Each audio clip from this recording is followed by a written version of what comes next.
바로 시편 119편, 결국 하나님의 말씀하시는 하나님. 결국 우리 신앙의 중심도 하나님의 말씀이 되어야 한다. 그래서 지금 119편을 나누면서 이제 네 번째 시간인데 계속 우리 외치는 구호가 있죠? 어떤 구호죠? 앞으로 몇 주 더 할까요? 네, 몇 주 더 할게요. 자, 어떤 구호를 우리가 외쳤습니까? 한번 또 할까요? 성경 읽기는 영적 전쟁이다. 네, 옆에 사람 눈을 마주보고 한번 해주세요. 성경 읽기는 영적 전쟁이다. 이상하게 성경을 읽으려고만 하면 전화가 오고, 성경을 좀 읽으려고만 하면은 누가 부르고, 성경을 좀 읽으려고 하면 막 졸리고, 성경을 좀 읽으려고 하면 무슨 일이 생기고, 그렇죠? 네. 그래서 성경 읽기는 정말 영적 전쟁이다.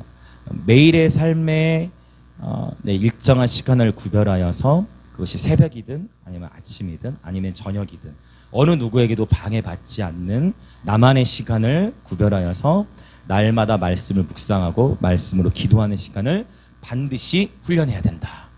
네, 언제까지 이렇게 훈련을 꾸준히 해야 되느냐? 성경 읽는 것이 맞아, 즐거워질 때까지. 그렇죠. 그러니까 성경 읽는, 말씀 읽는 것이 즐거워지고, 내가 말씀을 읽지 않고는 내 삶이 정말 힘이 없고, 말씀을 읽지 않고 내 삶이 정말 무의미하고, 이렇게 말씀 읽는 게 가장 큰 즐거움이 될 때까지 매일의 삶에서 훈련해야 된다라고 지금 나누고 있습니다. 자, 그리고 119편에 또 큰 특징이 있다고 그랬습니다. 오늘 이제 오랜만에 이제 목요일에 방문해 주신 분들이 계시는데, 이 119편은 알파벳이라고 했습니다. 그래서 이합체시 또는 알파벳이라고 해서 176절까지 있는데, 히브리어 자음이 22개 자음. 1절부터 8절은 영어로는 A죠. 네, 히브리어는 알레프라는 자음으로만 시작하고, 9절부터 16절까지는 베트라는 자음으로 시작하고, 17절부터는 또 김멜이라는 자음으로 시작하고, 그래서 8절 단위로 한 연씩 이렇게 묶여져 있어 22연으로 나누어져 있는데, 흥미롭게도 알파벳이 아주 문학적으로도 완성도가 가장 높은 시 중에 하나라는 겁니다. 자, 오늘은 이제 73절부터 104절까지를 볼 건데요. 한 절 한 절씩 다 보기보다는 이제 핵심적인 내용들 중심으로 살펴보고 기도하려고 합니다. 먼저 73절부터 80절까지입니다. 73절부터 80절은 히브리어로 요드라는 자음, 요드라는 자음으로 이 8절이 다 시작이 되어져요. 자, 75절 아주 충격적인 표현이 있습니다.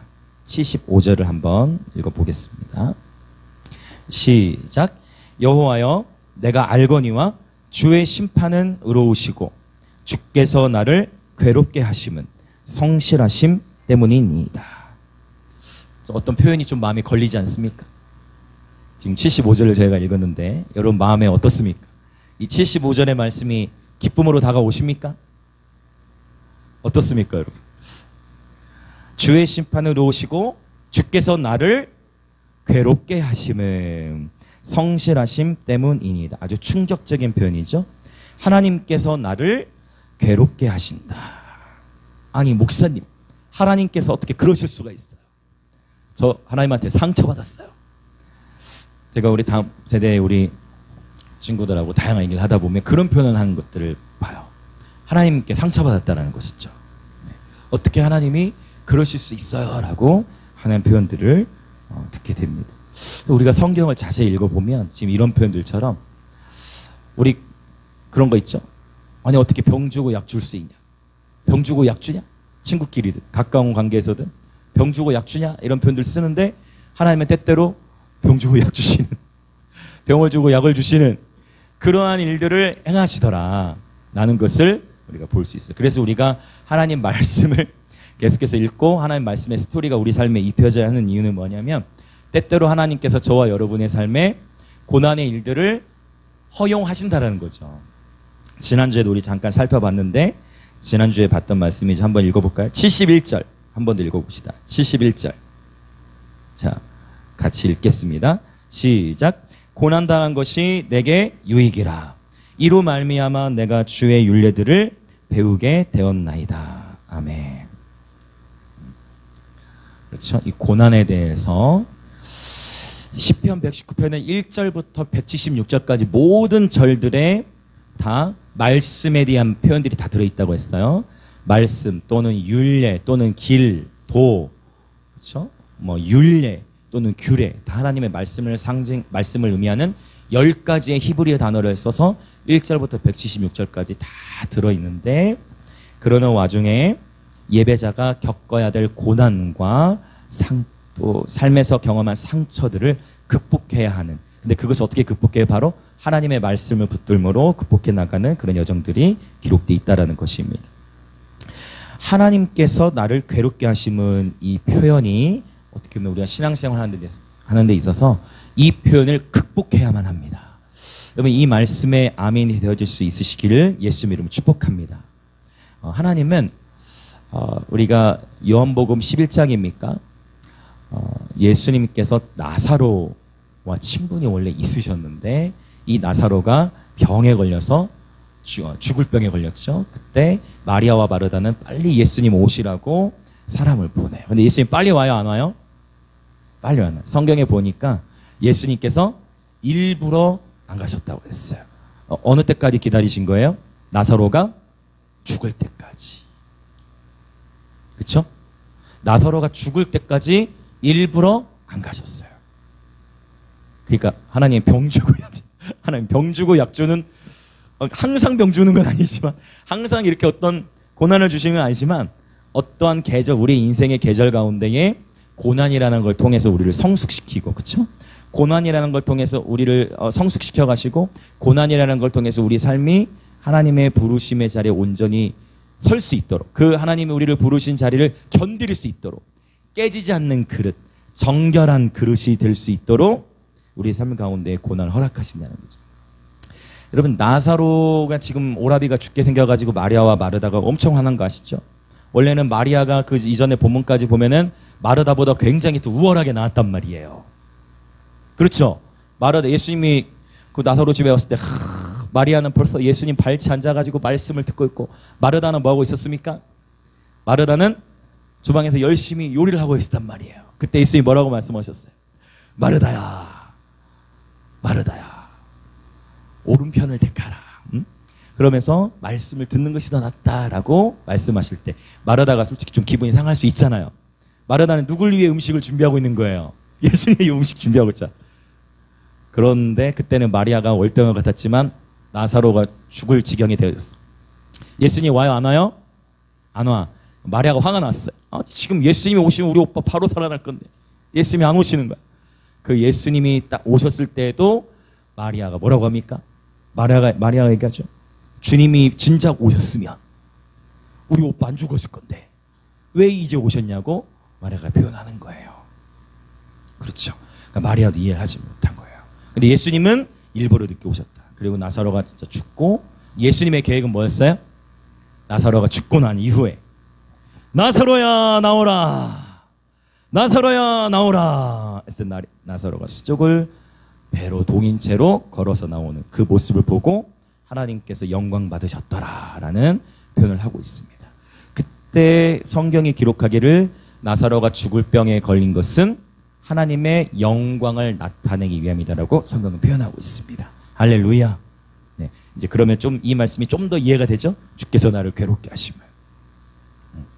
여러분, 이런 표현은 우리가 지금 제가 나사로 얘기만 했는데 구약 창세기에서부터 요한계시록까지 이러한 일들이 수없이 나와요. 사무엘상 1장에서도 보면 한나와 분이나를 기억하십니까? 엘가나에게 두 아내가 있었죠. 네, 한나와 분이나는 계속 한나를 향해서 막 공격해. 한나는 아이를 낳아야 되는데 아이를 낳아요, 못 낳아요? 아이를 못 낳는 거예요. 근데 그때 성경이 또 뭐라고 표현하고 있어요? 한나가 아이를 원했지만, 엘가나도 아이를 원했지만 사무엘상 1장을 보면 여호와께서 임신하지 못하게 하심으로라는 표현이 있어요. 그럼 한나가 괴로운 상황인 거죠. 그렇죠. 여호와께서 한나로 하여금 임신하지 못하게 하셨다는 거예요. 그러니까 어느 한 일정 기간 동안 한나가 그 어려운 시간들을 극복하고 통과해야 됐던 거예요. 한나는 어떻게 극복해냅니까? 사무엘상 1장에 보면 한나는 기도로 돌파하죠. 성소에 들어가서 기도하는 거예요. 주의 전에 들어가서 하나님 앞에 내 마음, 내 분통함, 저뿐이 나는 내 마음도 알아주지 못하고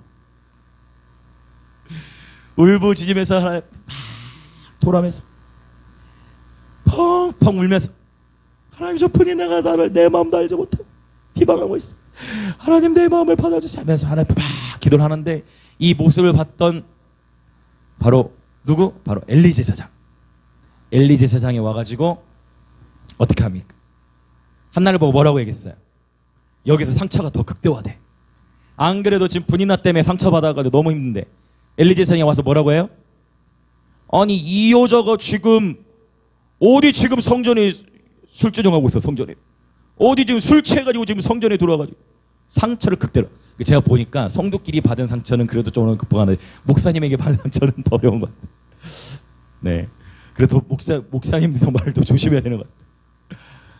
더 상처가 극대화되는 거죠. 지금 본인나 때문에 힘들어가지고 주의 전에 와서 기도하고 있는데 열심히 기도하고 최선을 정말 하나님 앞에 부르짖고 있는데 지금 당대 최고의 이스라엘의 제사장이라고 하는 엘리 제사장이 와가지고 기도하고 있는 여인의 모습을 보고 술 취했다라고.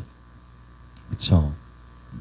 그러면 또 이렇게 생각해 볼 수 있어요. 도대체 그때 한나가 어떻게 기도를 했기에 술 취한 것처럼 보였을까? 어떻게 간절히 기도했을 건데 도대체 어떻게 기도했길래 엘리 제사장이 봤을 때 술 취한 것처럼 보였을까? 여러분 어떻게 기도했을까요? 방언으로. 또 어떻게 기도했을까요? 아직 구약이잖아. 그쵸? 성령이 임하시기 전이야. 어떻게 기도했을까요? 자, 진짜 몸부림쳤을 거예요. 자, 한번 해보시겠어요? 졸리신 분들 계실 수 있어요. 자, 여러분이 한다면 감정이 이입이 안 되죠. 좀 뭔가 상처가 극대화돼 있고 막 해야 막 한나의 심정은. 여러분 어떻게 해야, 어떻게 기도해야 술 취한 것처럼 보일까요? 여러분 정말 누가 해주신 것 같은데. 여러분 제정신이 아닌 거예요.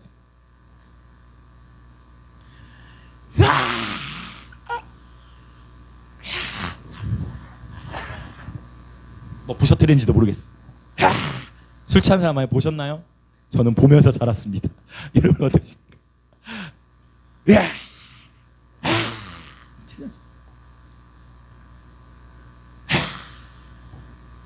얼마나 몸부림치며 하나님 앞에 부르짖으며 기도했을까요?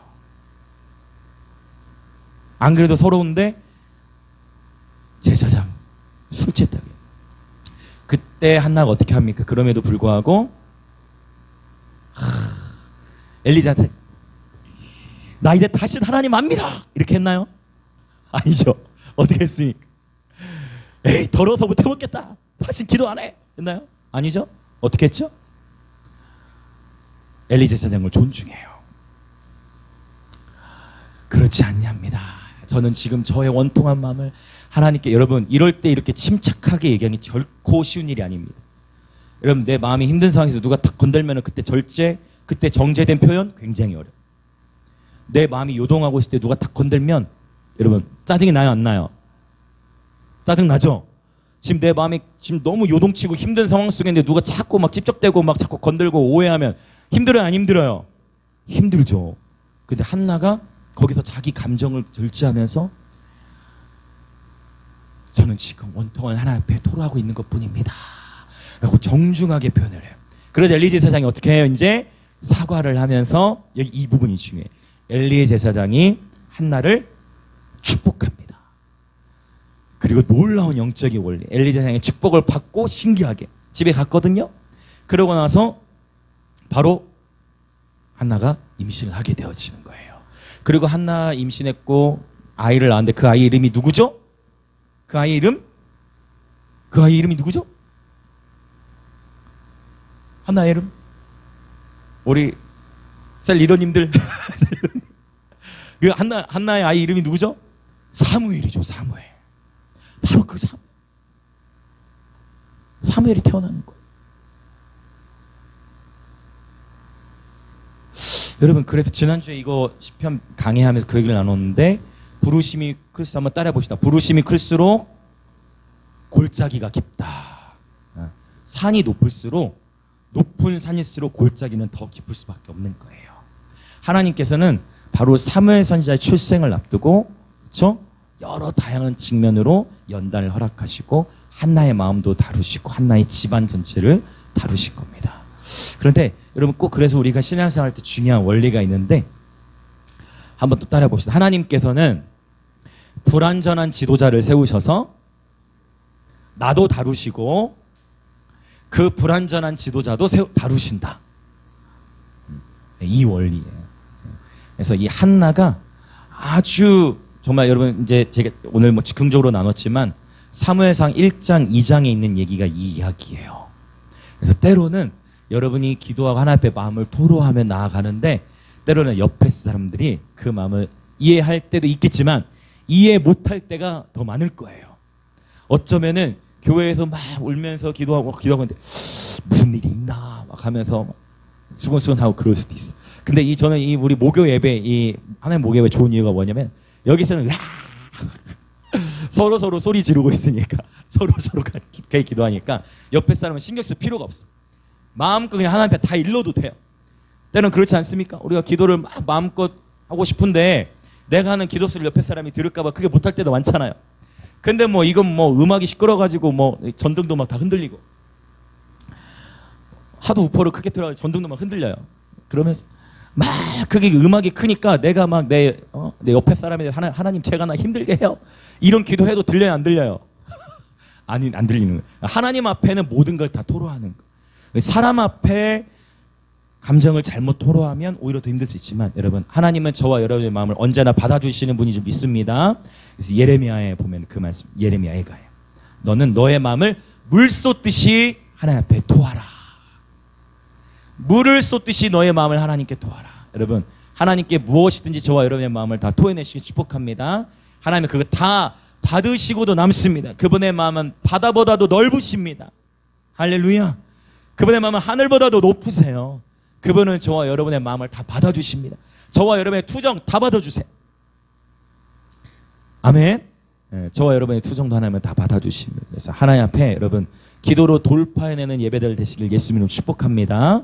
네, 어떻게 하다가 지금 한나 얘기까지만 나오게 됐는데 바로 이 하나님은 저와 여러분의 삶에 어느 정도의 괴로움을 허락하신다. 자, 또 한 가지 더 말씀 읽어보고 오면 좋을 것 같아요.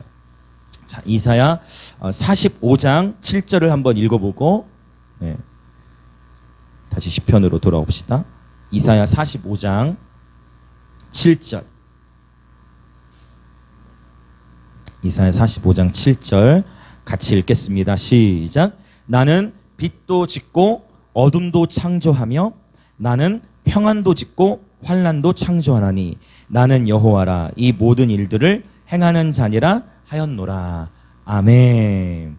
아주 흥미롭죠? 우리는 빛만 하나님이 지은 줄 착각할 때가 있어요. 그렇지 않습니다. 하나님 빛도 지으셨지만 어둠도 창조하셨습니다. 아멘. 하나님은 여러분 하나님은 평안만 창조하신 줄 알면 안 됩니다. 하나님은 평안도 지으셨지만 뭐도 창조하셨다? 환난도 창조하셨다라고 표현하셨어요. 목사님 그러면 너무 어려운 거 아니에요? 그런데 걱정하지 마세요. 자, 우리 또 이번에 신약 성경 말씀을 한번 가봅시다. 자, 고린도 후서로 한번 가볼까요?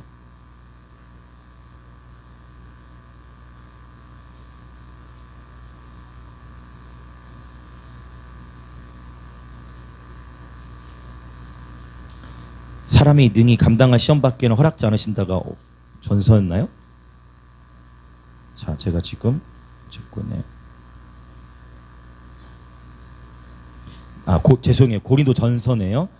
고린도 전서 10장 13절. 여러분 이 말씀은 꼭 기억하시길 축복합니다. 하나님은 우리 인생 가운데에 고난을 허용하시기도 하지만 이 말씀이 저와 여러분의 큰 위로가 되는 줄 믿습니다. 고린도전서 10장 13절 같이 우리 힘있게 한번 선포합시다. 시작. 사람이 감당할 시험 밖에는 너희가 당한 것이 없나니 오직 하나님은 미쁘사 너희가 감당하지 못할 시험 당함을 허락하지 아니하시고 시험 당할 즈음에 또한 피할 길을 내사 너희로 능히 감당하게 하시느니라. 아멘. 아주 인기 없는 설교를 하고 있어요. 제가 지금 하나님의 고난을 허용하신 아주 인기 없는 설교. 고난 싫어요. 이게 우리는 본능적으로. 근데 제가 말씀드렸죠. 고난이란 모든 단어가 다 자, 변화도 수동태로 쓰였지만 고난이라는 단어도 어떻게 쓰인다? 수동태로만 쓰인다. 고난을 원하는 사람은 없다. 수동태가 뭐예요? 내가 원하는 게 아니고 원하잖아요. 당하는 거예요. 당하는 거. 고난은 항상 수동태로 일어나는 거.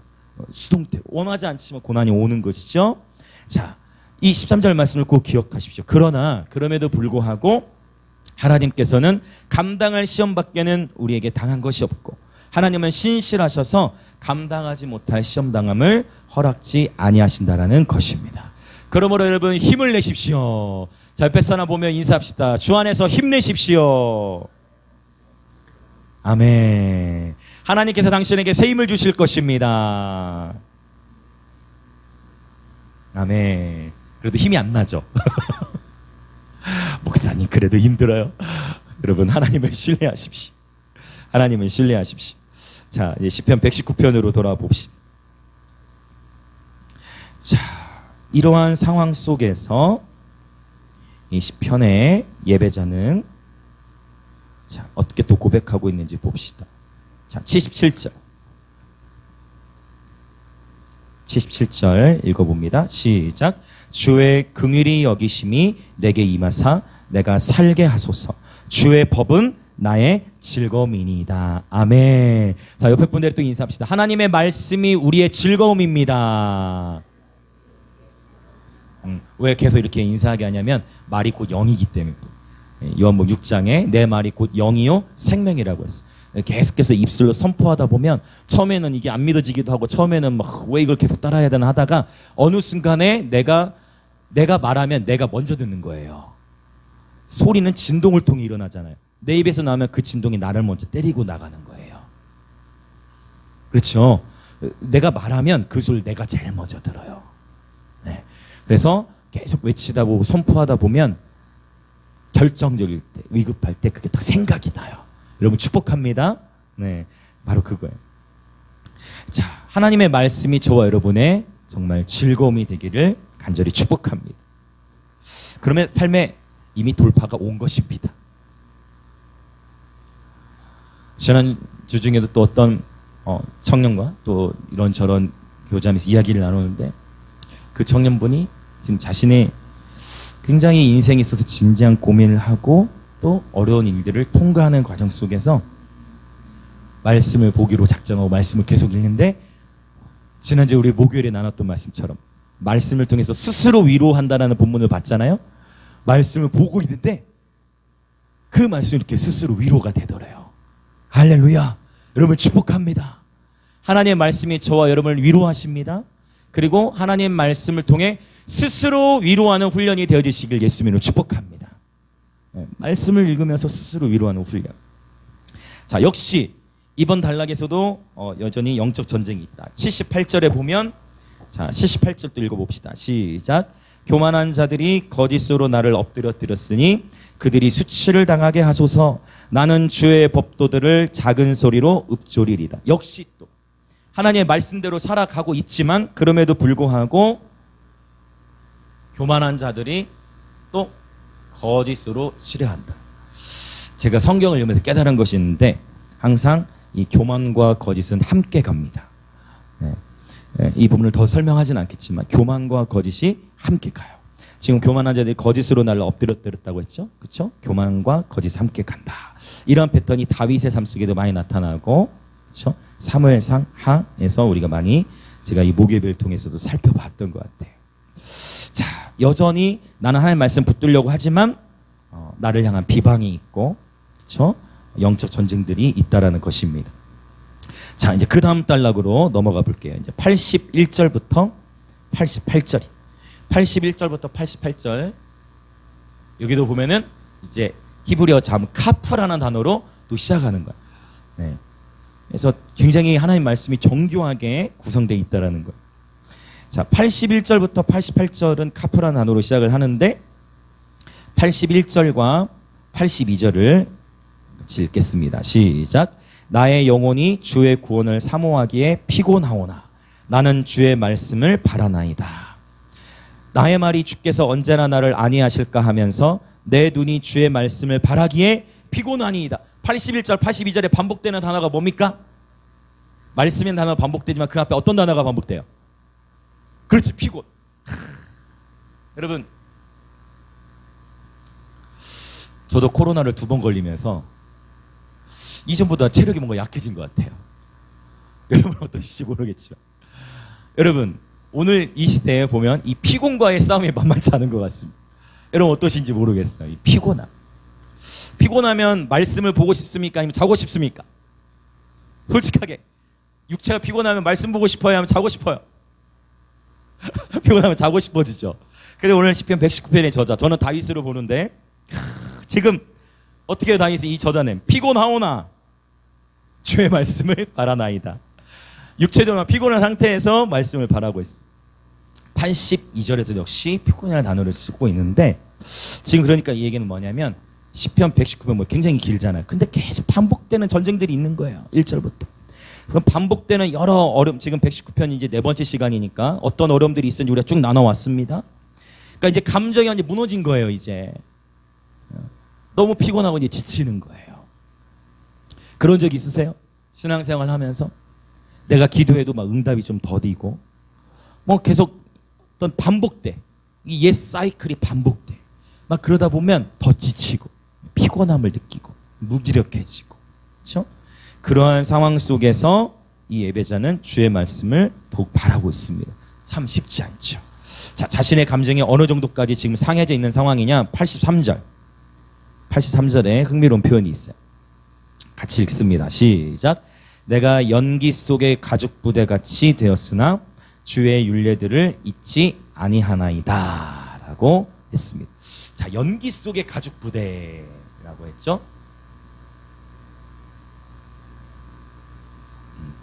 이거를 이제 이스라엘 사람들은 가죽 부대에 대해서 잘 이해를 하는데 새술은 새 부대에 담아야 돼요. 저는 어렸을 때 이 새술을 새 부대에 담으면 이 부대가 군대를 의미하는 줄 알았어요. 혹시 지금 이 시간까지 군대로 아시는 분도 계실 수도 있어요. 오, 아니야? 오, 아닌가 봐요. 초등학생이 아니라는 것 같아요. 네. 새술을 새 부대에 담아낸 그 부대가 군대인 줄 알았어요. 어렸을 때. 알고 보니까 군대를 의미하는 게 아니고 가죽 부대였어요. 가죽 부대. 오늘 처음 안 분들도 계실 수도 있어요. 당연하죠. 그럴 수 있어요. 이 새술을 새 부대에 담으라고 했는데 이 가죽 부대는 특징이 있습니다. 가죽 부대에 술을 담잖아요. 그럼 가죽은 되게 질기죠. 그런데 흥미롭게도 이 포도주를 이 가죽 부대에 담아 놓으면 그로부터 약 2년, 3년, 약 3년 정도가 지나면 가죽 부대 안에 포도주 담궈놓은 걸 담아 놓으면 이제 어떻게 돼? 여기서 숙성이 되겠죠. 발효가 되겠죠. 그래서 이제 제대로 된 진짜 술이 되는 거예요. 네, 포도주가 되는 거죠. 네. 그런데 흥미로운 것은 3년 정도의 시간이 지나면 이 가죽 부대 모양이 똑같이 되어지는 것이 없어요. 그 뭐냐, 다 각양각색의 다양한 모양으로 이렇게 변형이 일어나게 됩니다. 이것이 아주 놀라운 비밀이 있는데 새 술을 새 부대에 담아야 된다는 뭐냐면, 그래서 이 예수님께서 이 비유를 하신 것은 뭐냐면, 여러분 이 지구상의 모든 교회가 똑같지 않습니다. 수많은 막 교회가 커지기 시작하면 보통 컨퍼런스를 엽니다. 그래서 뭐 성장 비결, 목회 성공 비결, 이런 컨퍼런스를 열리면 와서 우리가 이렇게 해서 성공했다. 그 방법을 그대로 가지고 우리에게 와서 적용하면 될까요? 안 될까요? 안 되는. 안 돼. 그렇게 한다고 되는 게. 왜? 교회는 회사가 아니고, 교회는 조직이 아니라 교회는 생명체이기 때문에. 근데 흥미롭게도 가죽 부대가 몇 년 정도 지났을 때 모양이 변형된다? 3년 정도. 레위기에도 보면은 어떤 한 묵은 땅을 기경했을 때 1년, 2년, 3년째부터 그 땅의 열매를 비로소 맺게 되는 말씀이 나오고 있거든요. 그래서 3년이라는 시간이 굉장히 중요해요. 어떻게 보면은 우리 하나님 미니스트리죠. 우리 하나님은 목요 예배 또 거리예배 외부 사역 앨범 작업하는 미니스트리지만 하나님 미니스트리도 지금 이제 3년 차인 거예요. 지금 시기가 굉장히 우리에게도 새로운 계절인 거예요. 어떻게 하다 보니까 또 연결이 되어지는데, 네. 그래서 가죽 부대는 이렇게 저마다 다양한 모양으로 변형이 되어지는데, 문제는 뭐냐면 이 가죽 부대 안에다가 자 변형이 됐어요. 새 술을 새 부대에 담아야 되는데, 자 이미 그 부대에 정해져 있어요. 그런데 여러분 만약 부대에 헌 부대에다가 새 술을 넣는다? 헌 부대에다가 이미 사용한 그 가죽 부대에다가 그 술을 비워내고 새 술을 붓는다? 그러면 그 부대가 어떻게 될까요? 성경에 그 예수님이 정확하게 말씀하셨는데 그 부대가 터져버리는 거예요. 그 부대가 터져요. 그래서 주님은 또 뭐라고 어떤 말씀도 하시냐면 옛 포도주, 묵은 포도주라고 했는데 묵은 포도주의 가치를 주님이 말씀하세요. 여러분 포도주를 드셔보신 분이 계신 분이에요. 와인 같은 거 우리 아버지들 좋아하실 수 있는데 여러분 포도주는 연식이 짧을수록 비싸요? 아니면 오래될수록 비싸요? 오래될수록 비싼 거예요. 와 이거 몇 년 산이다 이렇게 되는 거예요. 그러니까 오래 묵은 포도주를 즐기는 사람은 그 오래 묵은 포도주의 가치를 알고 그것을 더 좋게 여기는 거예요. 무슨 말이 이해되시나요? 네. 그래서 모든 교회들은 각자 저마다의 부대를 존중해야 될 필요가 있어요. 할렐루야. 네, 이거 굉장히 묵상해 볼 만한 그런 필요가 있어요. 자, 지금 죄송해요. 잠깐 다른 얘기를 많이 했지만 연기 속의 가죽 부대라고 했어요. 그러면 이건 무슨 의미냐? 자, 가죽 부대. 문제는 뭐냐? 이 숙성을 시켜야 되는데 만약에 그 가죽 부대가 숙성이 되는 그 환경 속에 연기가 자욱하게 막 일어나고 있다. 뭐 이를테면 뭐 근처에 뭐 불을 때운다든지 해가지고 그 공간 가운데 연기가 가득 차게 된다. 그러면 이제 문제가 생겨요. 가죽 부대를 쓸 수 없게 되는 거예요. 그 연기에 의해 가지고. 그리고 3년 정도 지나서 모양이 변형돼야 되는데 바로 그 연기에 의해서 그 뜨거운 열기에 의해서 가죽 부대 모양이 변형되어지고 바로 모양이 흉하게 틀어진다라는 거. 그러니까 지금 이 119편의 저자는 지금 뭐를 얘기하고 있냐면 자신의 삶이 이렇게 비참하다는 거예요. 자신의 삶이 이렇게 처참하게 지금 모양이 이렇게 틀어지고 내가 의도치 않은 모습으로 내가 변해져 버린 거야. 내가 원했던 모습이 아니야. 그러니까 자존감이 완전히 바닥이. 그러한 상황과 같이 연결되어지는 비유가 지금 이거예요. 내가 연기 속의 가죽 부대. 여러분 보통 이거 읽을 때 이거 아무 의미 없이 느껴지셨죠? 이걸 그때 그냥 넘어가셨죠? 내가 연기 속의 가죽 부대 같이 되었으니 무슨 의미인지 모르고 넘어가셨을 거예요. 근데 이게 그냥 단순한 표현이 아니라 내 삶이 지금 너무 자존감도 무너지고 처참하게 내가 원하지 않는 내 삶의 모습으로 내가 되어져 가는 그러한 비참한 상황의 고백이 이 바로 연기 속의 가죽 부대 같이 되었다라는 표현입니다. 그런데 우리가 계속 지금 119편을 통해 나누는 게 뭐예요? 그럼에도 불구하고 83절 뒷부분 이 예배자가 어떻게 결단합니까? 그럼에도 불구하고 주의 율례들을 잊지 아니하나이다. 아멘. 그래서 영적 근력을 키워야 된다. 내 삶에 지금 감정도 무너지고 아주 처참한 환경 속에서도 예배자는 하나님의 말씀을 잊지 아니하고 있다라는 겁니다. 자, 계속 치열한 삶의 전쟁이 있습니다. 85절 볼까요? 85절 시작. 주의 법을 따르지 아니하는 교만한 자들이 나를 해하려고 웅덩이를 팠나이다. 계속 교만의 전쟁이 있죠. 막 나를 해하려고 함정을 놓고 모함하고 여러분 그런 모함들 받아보셨습니까? 큰 오해를 받고 일종의 심한 뭐 왕따를 당하는 그런 처참한 지금 상황 속에 있어. 86절에 보면 어떻게까지 표현합니까? 이유 없이 나를 핍박하니 나를 막 공격하고 나를 막 힘들게 하는데 이유가 없어. 그냥 이유 없이 싫어하는 거야. 여러분 이런 거 경험해 본 적 있으세요? 이유 없이 따돌리고 이유 없이 막 힘들게 하고 그러한 상황을 예배자가 겪고 있다라는 것입니다. 자, 계속해서 봅시다. 89절부터 또 96절에 달라 이제 거의 다 와가요. 89절에서 96절. 여기는 히브리어 라메데라는 단어로 라메데라는 자음으로 시작하는데 이러한 상황 속에서 또 어떻게 고백하는지 봅시다. 자, 91절과 92절 같이 읽겠습니다. 시작. 천지가 주의 규례들대로 오늘까지 있음은 만물이 주의 종이 된 까닭이니이다. 주의 법이 나의 즐거움이 되지 아니하였다면 내가 내 고난 중에 멸망하였으리다. 아멘. 이렇게 보면요, 정말 이 예배자가 세상의 사람들이 봤을 때는 미친 사람처럼 보일 거예요. 아니 지금 삶의 막 그 처참한 환경 속에서 그럼에도 불구하고 뭐라고 고백해요? 주의 법이 나의 즐거움이. 앞에서 나왔잖아요. 또 반복해. 하나님 말씀이 내 즐거움이야.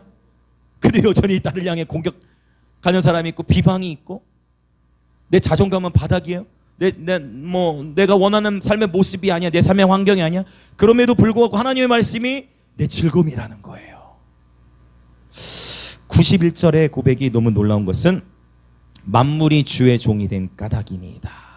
예배자는 넓게 바라보면서 온 천지 모든 만물이 주님의 것입니다. 내 삶도 주님의 것이요 나의 환경의 주권도 주님께 있으며 모든 만물이 주님의 것입니다 라고 갑자기 창조주 하나님을 찬양해. 이게 딱 다윗의 패턴이에요. 이게 딱 다윗의 삶이에요. 그렇죠? 딱 우리 지난주에도 봤어요. 다윗이 가드 왕 아기스 기억하시죠? 지난주에 나눴던 거. 가드, 이 블레셋 바로 골리앗이 가드 사람이라고 했잖아. 근데 다윗이 어쩔 수 없이 그 가드 지역으로 도망쳐야 되는데 가드 왕 아기스 앞에서 미친 척하면서 막 벽을 끄적거리면서 침을 질질 흘리면서 미친 척하면서 진짜 야, 쟤 진짜 미쳤다.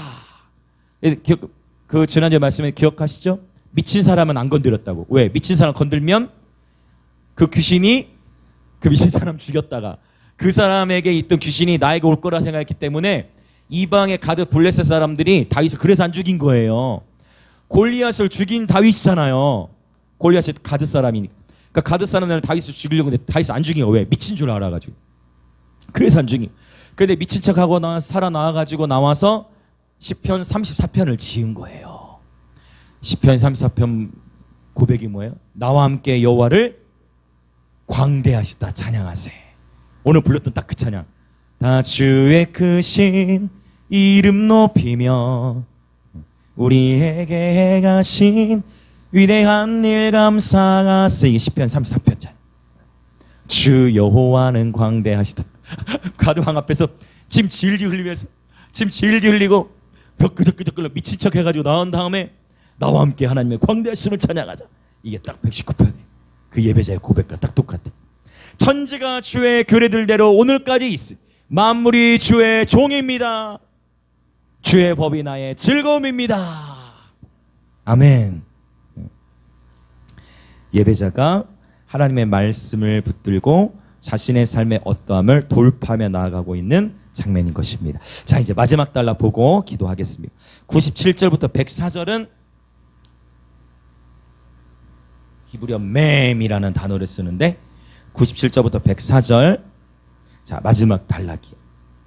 이 단락에 보면 자 우리 97절 98절 읽겠습니다. 시작. 내가 주의 법을 어찌 그리 사랑하는지요. 내가 그것을 종일 작은 소리로 읊조리나이다. 주의 계명들이 항상 나와 함께하므로 그것들이 나를 원수보다 지혜롭게 하나이다. 아멘. 내가 주의 법을 어찌 그리 사랑하는지요. 하나님의 말씀이 항상 나와 함께하므로 그 하나님의 말씀이 나를 원수보다 지혜롭게 하나이다. 99절 100절에서는 명철함이 나의 모든 스승보다 낫다. 명철이라는 단어는 바로 understanding, 깨달음을 의미합니다. 총명함 또는 깨달음. 그래서 즉 지혜와 총명을 의미하는 거예요. 하나님의 말씀을 붙들며 나가는 예배자의 삶에 하나님께서 삶의 무게, 어려움들 헤쳐나갈 수 있는 지혜를 주십니다. 그러니까 제가 보니까 하나님은 우리가 기도했을 때 내 삶에 있는 고난 자체를 한 방에 없애시기보다는 고난을 허락하시는데 그 고난 가운데 어떻게 지혜롭게 헤쳐나갈지 하나님 그렇게 우리의 삶을 인도하시는 것 같아요. 아멘. 네, 여러분 축복합니다. 하나님께서 저와 여러분에게 지혜와 총명형으로 충만케 해주시길 예수님의 이름으로 축복합니다. 아멘, 아멘. 총명, 깨닫는 거예요. 아, 이러이러해서 하나님이 내 삶 속에 나를 이렇게 인도하시는구나. 깨닫는 거예요. 이전에는 도대체 하나님, 도대체 왜 내 삶에 이런 고난이 있는 거예요? 하나님 왜 도대체 내 삶에 이런 아픔이 있어야 되는 거예요? 하나님 도대체 우리 집안은 왜 이래요? 하나님 도대체 우리 가정은 왜 이래요? 하나님 도대체 우리 아빠는 왜 이래요? 하나님 도대체 우리 엄마는 왜 이래요? 하나님 도대체 우리는 왜 이렇게 가난해요? 하나님 도대체 나는 왜 이렇게 아파야 돼요? 하나님 나는 도대체 친구가 왜 이래야 돼요? 하나님 나는 왜 이렇게 도대체 나는 적이 많아요? 수많은 궁금증들, 이해할 수 없는 영역이 하나님 안에서 이해될 수 있는 줄 믿습니다. 하나님 안에서 정리하시길 축복합니다. 하나님 안에서 저와 여러분의 삶을 정리하시길 축복합니다. 하나님이 깨닫게 하시고 하나님이 정리시켜 주실 거예요. 바로 그런 놀라운 지혜와 깨달음이 하나님의 말씀 안에 담겨 있다는 것이 시편 119편의 주제이자 성경 전체의 주제라는 것입니다. 아멘. 네. 자, 이제 마지막 한 절 보고 같이 이제 기도하겠습니다. 자, 103절. 103절 읽고 같이 기도할게요. 자, 있습니다. 시작. 주의 말씀의 맛이 내게 어찌 그리 단지요. 내 입에 꿀보다 더 다니이다. 아멘. 말씀의 맛이 내게 어찌 그리 단지요. 라고 하나님 말씀하셨어요. 여러분, 제가 그래서 저는 이제 이 말씀을 어렸을 때 암송해야 되겠다 해가지고 정말 종일지에서 먹어봤어요. 이 성경을 먹어봤습니다. 맛이 없습니다.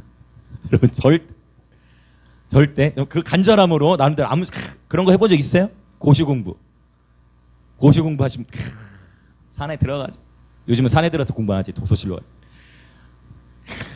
내가 다 외운 거 어떻게 해? 외운 거 경험하신 분 없어요? 여러분 경험은 없으니까? 하람이 경험했나? 경험한 것 같은데 내가 외운 거 어떻게 종이 찢어서 먹어버려. 이건 내가 다 외울 거야. 맛 없습니다. 화장실 가야 돼요, 잘못하면. 여기서 말하는 이 말씀을 먹는다는 건 종이 먹는다는 걸까요? 종이 먹는다는 게 아니겠죠? 그 말씀을 먹는다는 게 뭘까요? 말씀을 먹는다는 게 뭘까요? 이 말씀을, 그렇죠? 일단 기본적으로 말씀을 먹는다고 표현한 사람이 성경에 세 사람이 나와요. 누굴까요? 다윗. 또 누구? 아브라함 아니에요. 누굴까요? 자, 지금 다윗 있죠. 구약에 한 명 더 있고 신약에 한 명 더 있어요. 자, 이거 맞춘 사람 예배 마치고 GS 가서 맛있는 거 먹을 수 있도록 해주겠습니다. 자, 누굴까요? 바울 아니에요. 자, 솔로몬도 아니야. 에스겔. 혜민이 GS. 자, 또 신약에 누구 이거 맞춘 사람 또 편의점 가서 먹을 거 사드리겠습니다. 신약에 또 누가 있을까요? 베드로 아니야. 누가 알려줬지? 그럼 자, 은주 지사님 편의점. 자, 다시 세 사람이 있는데 다윗, 그 다음에 에스겔, 그리고 요한이에요. 자, 그러면 사실 에스겔하고 요한하고 하나님께서 말씀을 먹게 하신 그 본문이 굉장히 비슷한데 우리는 시간 관계상 하나만 찾아보고 기도하겠습니다. 반주 예배팀 같이 준비해 주세요. 자, 요한계시록만 볼게요. 에스겔과 이 요한이 동일하게 표현을 하는데 요한계시록 10장. 자, 요한계시록 10장. 자, 이 9절부터 11절. 9절부터 11절을 같이 읽겠습니다. 시작.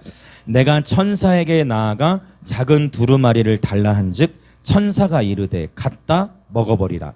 내 배에는 쓰나 내 입에는 꿀같이 달리라 하거늘 내가 천사의 손에서 작은 두루마리를 갖다 먹어버리니 내 입에는 꿀같이 다나 먹은 후에 내 배에서는 쓰게 되리라. 그가 내게 말하기를 내가 많은 백성과 나라와 방언과 임금에게 다시 예언하여야 하리라 하더라. 아멘. 에스겔에서도 똑같이 꿀에 대해서 또 얘기하는 거예요. 이 말씀을 먹으라고 해서 말씀을 먹었는데 환상 중에 보는 거예요. 환상 중에 말씀을 먹는데 그것이 내 입에 실제 꿀과 같이 달았다라는 거예요. 그런데 배에서는 또 쓰다는 표현을 해요. 이 배에서 쓴 이유가 뭐냐면 바로 이거에 11절에 언급, 에스겔도 동일한 표현이 나오지만 이제 이 말씀을 먹고 하나님 말씀이 깨달아지고 보니까 이 말씀을 많은 백성과 나라와 방언과 임금에게 즉 온 세계와 열방 가운데 나아가서 이 내가 먹은 말씀, 내가 경험한 이 말씀을 전해야 되는 거야. 그 전해야 되는 그 사명으로 인해서 그것이 그러나 또한 단순한 사람 에스겔하고 이 요한이 본 것들은 뭐예요? 마지막 때 하나님의 심판이 있을 것을 선포해야 되기 때문에 그래서 더 속사람이 탄식하는 것을 경험하는 겁니다. 그러나 그 말씀을 먹을 때 그 말씀이 내 입에 꿀과 같이 달다라고 고백하는 것은 하나님의 기록된 그 모든 말씀이 심판의 말씀이든 구원의 말씀이든 아니면 어미한 말씀이든 아니면 정말 어떤 즐거운 말씀이든 하나님의 그 말씀 자체가 우리에게 주는 하나님의 위력이 있어요. 하나님의 그 모든 말씀은 진리이시고 하나님의 그 모든 말씀에는 그분의 생명으로 그분의 숨결로 가득 차 있습니다. 그래서 그 말씀이 입에 달다라고 표현을 하는데, 그럼 왜 하필 꿀로 비유를 했느냐? 구약이나 신약이나 이 성경에 기록된 시대까지 통틀어서 세상에서 가장 단 것을 상징하는 것이 꿀이었어요. 그러니까 이 세상에서 가장 단 것, 오늘날 뭐 마카롱? 뭐가 있을까요? 뭐 마카롱, 만약에 당시에 오늘날의 이 말씀 기록되면 주의 말씀이 내 입에 마카롱보다 달니다 뭐 이렇게 표현했을 거예요. 근데 전 세계적 성경에 기록된 당시까지 꿀이 가장 달콤한 것으로 모든 고대사에서부터 통용이 됐어요. 그 얘기는 뭐냐면 이 다윗이 이걸 경험하고 에스겔도 경험하고 요한도 경험하고, 그건 뭐냐면 하나님의 말씀이 이 세상의 그 어떤 것보다 가장 달콤하다라는 거예요. 여러분, 하나님의 말씀이 저와 여러분의 인생 가운데 가장 달콤한 것이 되시길 예수님으로 축복합니다. 여러분, 이것은요 설명해서는 되는 게 아니야. 설명해서 절대 불가. 아무리 우리가 야 너 그거 먹어봤어? 야, 그 마라탕 집에 그거 먹어봤어? 그 마라탕 그거 3단계로 해가지고 먹으면 진짜 맛있다. 거기 이거 넣어가지고 먹으면 진짜 맛있어. 안 먹어봤지? 안 먹어본 사람은 아무리 설명해도 모르는 거예요. 진짜 맛있는 거는 먹어봐야 돼. 먹어봐야 그 맛을 알 수 있는 것입니다. 그러면 하나님의 말씀을 어떻게 우리가 먹느냐, 단순하게 설명을 드리면 하나님의 말씀을 결국은 읽고 그 말씀을 생각하고 그 말씀을 입으로 선포하고, 할 수 있으면 암송해도 좋고 계속 그 말씀으로 기도하는 거예요. 아멘. 말씀을 읽고 묵상하고 입으로도 선포하고 그 말씀을 암송하고 그 말씀으로 기도하는 것입니다. 그것이 말씀을 먹는 행동이에요. 그러면서 어느 순간 이 하나님의 말씀 먹는 시간이야말로 가장 행복하거나 이 하나님의 말씀 먹는 것이야말로 가장 맛있고 가장 달콤하고 가장 즐거운 것이구나 라는 것을 비로소 경험하게 되어지실 줄 믿습니다. 그리고 맛있는 것을 한번 먹어보면, 즉 내 삶의 고난 가운데에 제가 말씀드렸죠, 이번 주 중에 어떤 한 청년이 그 교제 가운데 간증했던 것처럼 정말 힘든 과정 속에 있었는데 배운 대로 진짜 말씀을 읽고 했더니 진짜 그 말씀 속에서 가장 큰 위로를 받았다는 거예요. 실제 친구들하고 대화를 나눌 때는 오히려 대화가 풀어지질 않았대. 친구들하고 대화를 나눌 때 대화가 오히려 막혔다라는 거예요. 자기도 느끼고 자기 친구도 느끼고. 그런데 말씀을 읽고 들어갔더니 진짜 하나님의 말씀을 통해 자기가 가장 그 위로를 받았다는 거예요. 할렐루야. 이것이 바로 그 말씀의 맛을 경험하는 것입니다. 이때 우리는 그 말씀의 맛을 경험하는 거예요. 정말 힘들고 어려운데 말씀을 읽으면서 하나님의 말씀이 정말 내 삶의 힘이구나. 그게 바로 말씀 먹은 거예요. 그때 우리는 하나님의 말씀의 맛을 경험하게 되는 것입니다. 그래서 이 시간 우리 기도합시다. 함께 기도할 때에 하나님, 성경 읽기는 영적 전쟁임을 우리가 선포하고 있는데 날마다 하나님의 말씀을 묵상함으로 하나님께서 주시는 지혜와 명철함을 통하여 우리의 가정과 학교와 일터 상황 가운데 하나님 선한 영향을 드러내는 삶이 되게 하여 주시고, 우리 삶의 수많은 아픔과 고난 가운데서도 하나님의 말씀이 우리의 즐거움이 되게 하시고, 하나님의 말씀을 비로소 먹기 시작할 때에 이 하나님의 말씀이야말로 이 세상의 그 어떤 것보다 가장 달콤하고 맛있으며 나의 삶의 즐거움이 되심을 경험케 하여 주시옵소서. 그리하여 우리 삶에 하나님의 말씀을 통하여 날마다 돌파를 경험하는 예배자들 되어질 지어다. 그렇게 주여 외치며 기도합시다. 주여. 하나님 아버지, 성경의 중심에 하나님께서 하나님의 말씀에 대한 이야기를 선포하시면서 주님 우리에게 말씀하시기를, 고난, 그래 내가 너를 성장시키기 위하여 너의 삶에 어느 정도의 고난을 허락했어.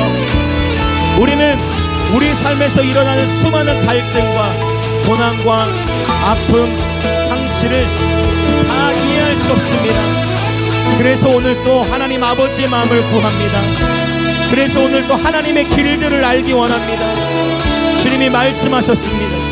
생명으로 인도하는 문은 좁고 그 길이 협착하여 찾는 이가 적다라고 말씀하셨어요. 생명으로 인도하는 문은, 생명으로 인도하는 그 길은 좁고 협착하여 찾는 이가 적다라고 말씀하셨습니다. 그러나 예수님이 우리의 길이십니다. 오늘 하나님께서 우리의 삶을 도전하십니다. 하나님께 우리의 삶에 말씀하심에 도전하십니다. 우리 삶 속에 처절한 아픔과 고난과 비방과 거짓된 참소와 상실과 시련이 있을 때에도 하나님의 말씀을 통하여 나의 인생의 진로와 하나님의 말씀을 통하여 나의 삶의 비전과 또 하나님의 말씀을 통하여 내 삶의 모든 방향, 그리고 현재 내 삶 속에 처해 있는 내게 주어진 상황과 환경의 그 모든 상황의 주권을 하나님 손에 올려드려 천지가 주의 것이요 만물이 주의 규례대로 있으니 하나님의 말씀하심과 하나님의 신실하심을 따라 오늘도 내일도 묵묵히 하나님의 말씀을 읽고 묵상하며 그 하나님의 말씀을 따라 살아가는 경배자들 되게 하여 주옵소서. 그러한 하나님의 성직이, 그러한 하나님의 사명자들 되게 하여 주시옵소서. 아멘 아멘.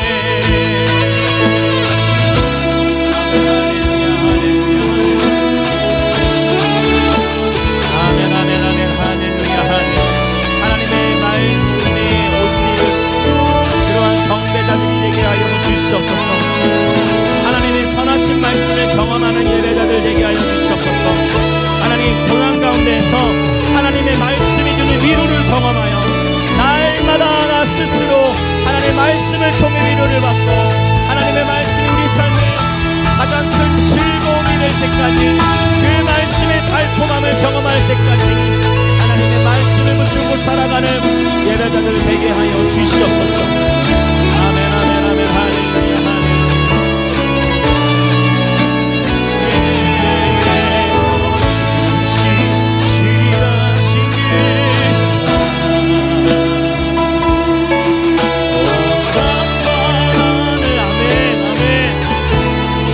오직 하나님을 신뢰합니다. 오직 여호와 하나님을 신뢰합니다. 우리 삶을 친히 인도하시고 우리 삶을 붙드시고 주님의 말씀으로 인도하시고 우리에게 생명을 주시고 우리를 말씀으로 인도하시며 붙드시는 선하신 주님을 찬양합니다.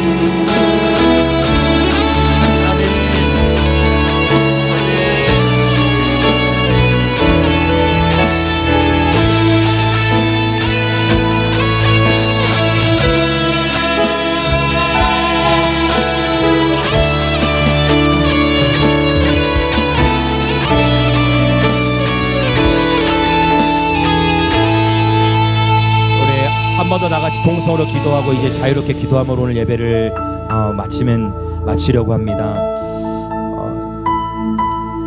생각보다 교회들이 많더라고요. 이번에 저희가 교회들의 공문을 보내면서 부산에만 거의 2,000여 개의 교회 공문, 또 경남, 또 김해 해서 거의 3,000여 개의 교회들 공문 보낸 곳들만 이렇게 되어졌는데 이 시간 그래서 우리 이 경남 부산 땅을 우리가 함께 축복하면서 여러분 기도하였으면 좋겠습니다. 하나님, 우리 경남과 부산 땅에 수많은 교회들을 허락해 주셨습니다. 이 시간에 기도할 때 하나님, 교회들의 머리가 되신 예수 그리스도, 어느 한 교회만 성장하고 어느 한 교회만 커지는 것이 아니라 하나님, 이 땅에 예수 그리스도를 머리로 하는 모든 교회들 가운데 도시적 차원의 부흥을 보게 하여 주옵소서. 하나님, 함께 부흥을 꿈꾸고 함께 잃어버린 다음 세대를 위해 부르짖으며 특별히 이 경남과 부산 땅에 허락하신 주의 모든 몸된 교회들 가운데 성령의 능력으로 띠띠우셔서 다시금 복음의 능력으로 교회들이 일어나게 하여 주시고 도시적 차원의 부흥을 보게 하여 주시옵소서. 그렇게 성령님 이 부산과 경남 땅의 교회들을 축복하여 주시옵소서. 그렇게 주여 한번 외치며 같이 기도합시다. 주여, 하나님 말씀의 부흥을 허락하여 주옵소서. 경배의 부흥을 허락하여 주옵소서. 하나님 이 땅에 많은 교회들을 세우셨는데 하나님 코로나를 통과하면서 여러 어려움들이 있었지만 하나님 다시금 교회들이 일어나게 하여 주시고 예수 그리스도를 머리로 하는 경남 땅의 부산 땅의 모든 교회들 가운데에 부흥이 있도록 성령님 경남과 부산 땅의 모든 교회들 가운데에 성령의 능력으로 띠띠워 주옵소서.